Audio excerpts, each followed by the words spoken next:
There are some artifacts in the world that are so valuable, rare and powerful that they can change the world if unleashed again.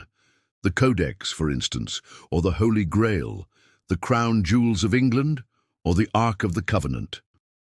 But there is one artifact that has been lost for centuries, almost forgotten by time, hidden away in an Egyptian tomb and protected by curses and locked away in vaults for years.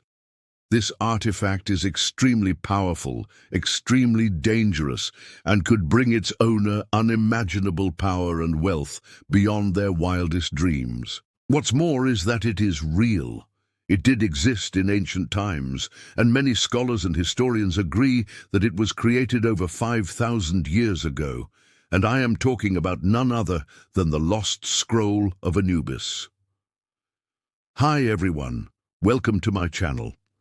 In today's episode, we'll be talking about one of the most powerful and dangerous artifacts in the world.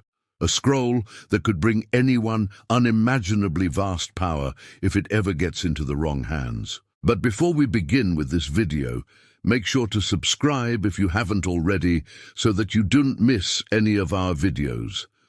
Also, hit the like button so that we get motivated to make more great content for you. And finally, turn on notifications so that you never miss out on any of our new episodes. So without any further ado, let's get started. Anubis, the god of the dead, is probably the most recognizable Egyptian deity in the whole world. He is depicted as a man with a jackal head, wearing a hat made from a vulture, and carrying a crook and a flail, symbols of his role as a guardian of the afterlife. To the ancient Egyptians, death was not the end, but just another phase in the cycle of life.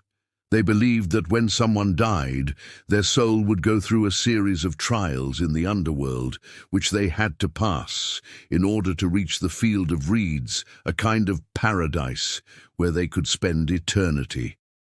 And Anubis, the god of the dead, was the patron deity of this process, guiding and protecting the dead souls on their journey. In the Book of the Dead, a collection of funerary texts used by the ancient Egyptians during the New Kingdom and later periods, Anubis is mentioned multiple times as the protector of the dead and the guide of the soul. It was believed that he would help the dead person's soul to navigate the underworld and to pass the various tests that were set before them. To the Egyptians, the afterlife was just as important, if not more important, than their life here on earth. So they would take great pains to ensure that their journey to the afterlife was as smooth and safe as possible. As such, Anubis was considered one of the most important gods in the Egyptian pantheon and was often depicted in tombs and other funerary contexts. But despite all this, surprisingly very little is known about him. According to Plutarch, a Greek writer who lived in the 1st century AD, Anubis was the son of Zeus and the Theban princess Nephthys. However, this account is not accepted by most Egyptologists, and there is little evidence for it in Egyptian sources. Instead, it is believed that Anubis was an ancient deity who predates the unification of Egypt, as his name is known to have been written in hieroglyphs as early as the 1st dynasty. His name, Anubis, may have originated from the word for father, which could mean that he was called by this name because he was the father of the dead person's soul on its journey to the afterlife. Another interesting fact about Anubis is that he is the only god in the Egyptian pantheon who was not worshipped in any temple. This could be because the Egyptians believed that he was too busy guiding the dead to be bothered with rituals and sacrifices. On the contrary, he was occasionally honored in private funerary rituals, as in the case of the Papyrus of Ani, where he is shown helping the deceased to navigate the underworld. Despite his lack of temples, Anubis was still an important part of Egyptian religion, and his image was often placed in tombs and on funerary objects. Now, as we know, Anubis was one of the most important deities in the Egyptian religion, but how did he become so popular? The answer to this question lies in the papyrus known as the Papyrus of Ani, also known as the Ani Funerary, which dates back to around 1250 BC. This papyrus contains several scenes depicting various aspects of Egyptian religion, including the Book of the Dead, the underworld, and the afterlife. One of the most famous scenes on the papyrus is the weighing of the heart, where the deceased's heart is weighed against the feather of truth by Anubis, who sits nearby as a silent observer.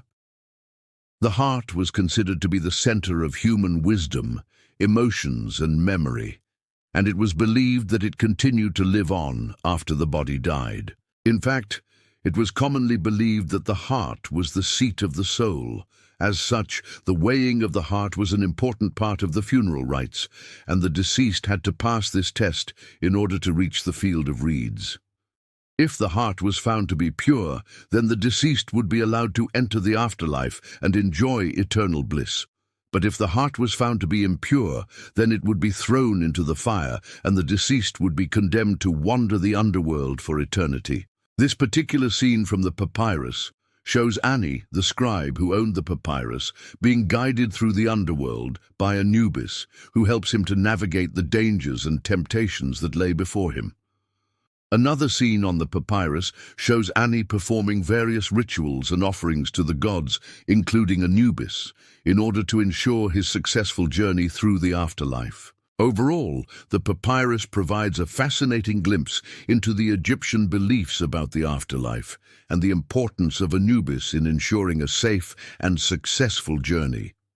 As you can see, Anubis played a major role in Egyptian mythology and religion.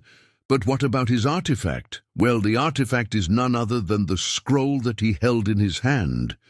You might wonder why a simple scroll could hold so much power. Well, you are truly underestimating the knowledge that was written on that scroll.